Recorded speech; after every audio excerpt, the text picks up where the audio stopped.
Hi, I'm Dr. Opdahl. Let me explain to you the most common cause of low back problems. There's two things that cause low back problems. One is major trauma, the other one is minor trauma. A major trauma would be like an auto accident injury, a sports injury, childhood traumas that were not properly taken care of with physical medicine. These can fester and then show up later on in life as a real problem. The second is called minor repetitive traumas.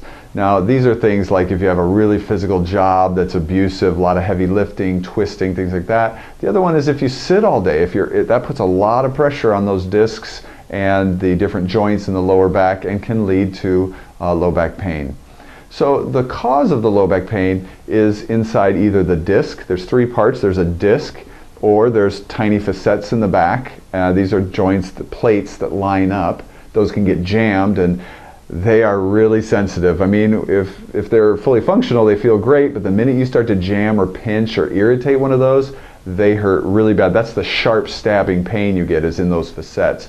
The disc causes an achiness until it starts to either herniate or bulge or rupture. Rupture is called a sequestration. So a bulge is when it starts to push out.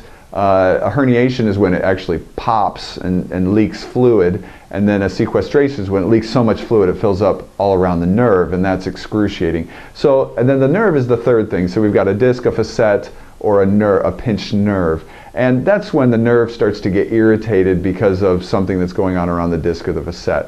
So these are the three things that can cause pain in the lower back. When any one of those things goes wrong, the first thing that's going to happen is usually you have pain.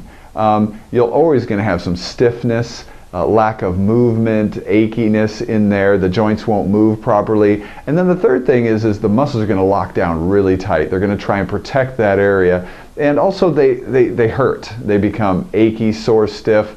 I can't believe how many people come in and say, I pulled a muscle, when it's actually just they injured the joint and the muscles are so tight all the time it feels like they have a pulled muscle. So these things are really painful. The last thing is if you pinch a nerve badly enough from all of this damage in the low back, it can actually cause numbness, tingling, and radiating pain to wherever it's going, usually down the leg or into the groin or something like that. So if you've got any of these symptoms, if you have any type of a problem like this, I have a very high success rate in dealing with these types of problems. Give me a call, 360-666-6001.